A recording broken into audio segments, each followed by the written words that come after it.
Hello, hello, mic check. Okay. Wow, I look so tired. It is 3 a.m. right now.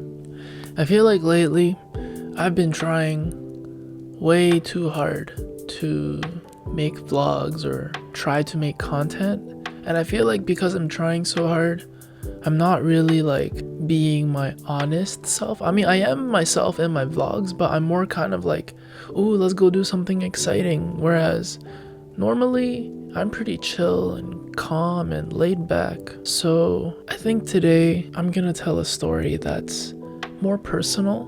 Normally when I tell my stories, I would script it out so that I can organize my thoughts and understand like the flow of a story. But I think this one, I don't have a script. I'm just gonna try my best to tell it as clearly as I remember it. This was I think 3 years ago. Yeah, this was after I came back from Korea.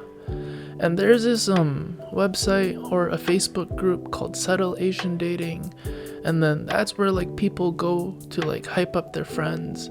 So you could have a girl hyping up another girl, and then this girl would say, oh, my friend is hot, she's 5'3", she loves toxic boys, just very kind of show her off and then get her some dates or get her some DMs. I saw this girl, her name was I'm gonna call her Bianca.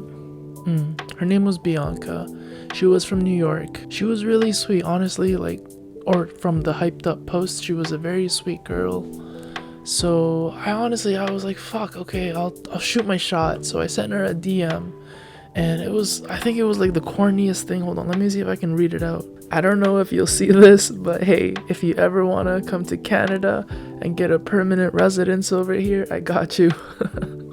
That was a DM I sent her, and I was like, fuck it, if she sees it, she sees it. And this was before I had followers, before I had subscribers, whatever. So this was like, I was a nobody. So if she noticed it and she responded, then hooray. And she did.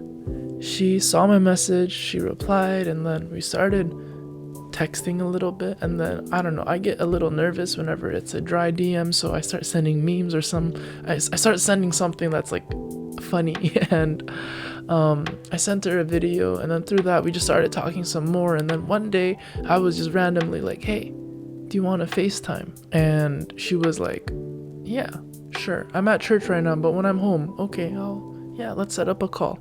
So I call her, and our personalities were very compatible. Like, she was a very wholesome church girl, stays at home, doesn't go out. And then me, on the other hand, I'm telling her all these freaking hoe stories, like, ooh, I went out with this girl and this shit happened. And I don't know, it was like a contrasting polar opposite type of chemistry. And underneath all of that, though, there was like kind of like a mutual understanding that, oh, okay, she's lonely because she doesn't get to go out, and then I'm lonely because when you meet too many people and you don't have anyone close to you, it's kind of like we're both lonely. And then through that, we kind of just started getting to know each other some more, and we started FaceTiming a lot. I remember having 1 hour calls, 2 hour calls, sometimes even 4 or 5.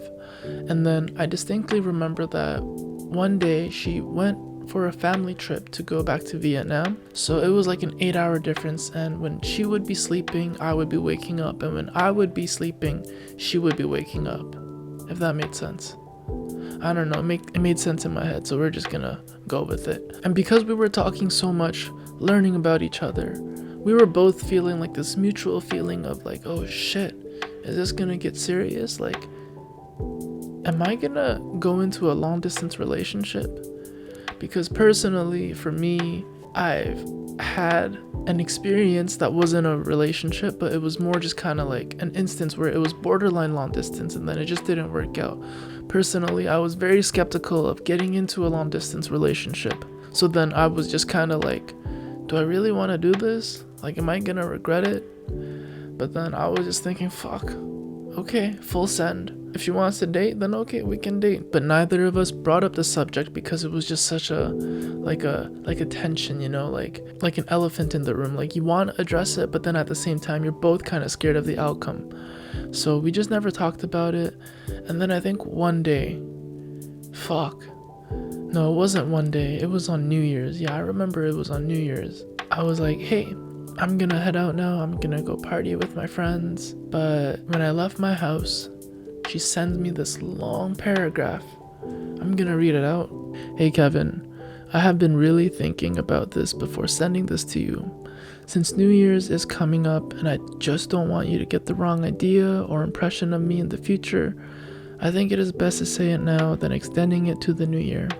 I really do enjoy getting to know you and spending time calling you every day kind of thing. I really do. You make me realize that time difference doesn't mean anything when both really try for it. You're a really great guy and I really hope you will find someone soon.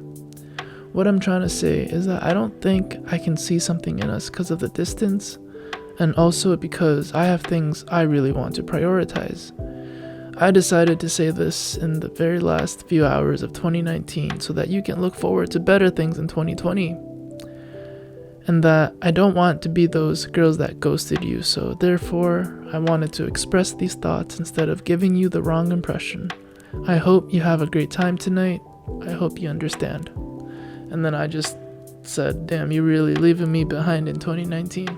Honestly, when I read that, I was so sad. I was really sad. I cried for like a solid good 5 minutes. And after that, at the club, I was just having a bad time. I remember in the club, I just wanted to drink. I just didn't give a fuck about who was around me or who I was with. I was like, fuck, okay, I'm gonna drink, I'm gonna just get fucked up. And then I blacked out and I ended up at my friend's house.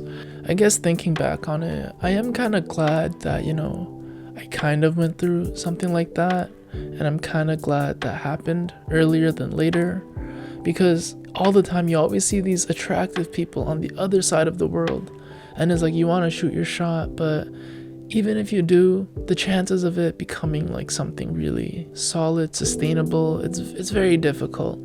I feel like long distance would only work if you guys were already dating, like physically present, and then after a while, maybe like 6 months or a year, then you guys try long distance and you guys can trust each other.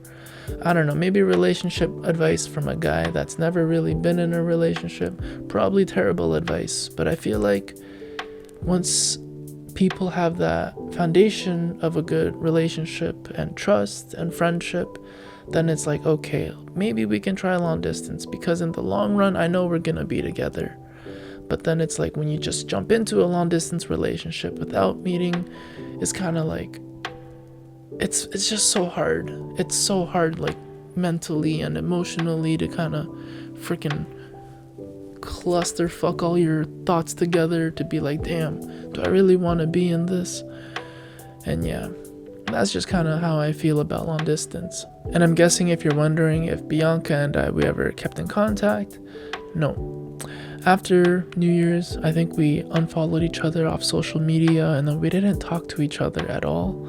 And then I think it was maybe 1 year later, we're in 2020, I just randomly check up on her one time, and then honestly, I think I was just sad about something else, so I gave her a follow, and then she followed me back, and then we were kind of good friends, or not good friends, but we were acquaintances again. After I started, gaining like subscribers and followers on social media, she started talking to me a lot more, and then personally, I didn't really like that, because it's like, oh, if you didn't want to be close with me when I was a broke ass nobody, now you want to kind of get on my good side when I'm slightly a bit more popular.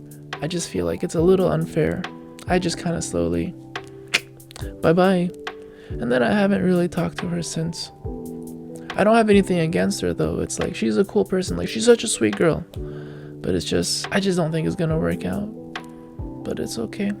Yeah, I think I've said all I wanted to say about long distance. Yeah, thanks for watching. I guess this is where people also say like, comment, subscribe. Oh, turn your notifications on, actually. Yeah, I'm gonna try to do more story times, because I know vlogs, like, they're interesting and all, and people watch them, but I think a lot of you guys just want to hear me talk about my life stories, which I do enjoy, but just sometimes, I don't know, I feel like my life's not that interesting for me to constantly like keep on updating you guys. Recently, I got Tinder back, so that's exciting. Maybe some more Tinder stories coming up. But in the meantime, I don't know what the fuck's gonna happen in the meantime. Anyways, this is getting too long, so thanks for watching. I'll see you next time. Bye-bye.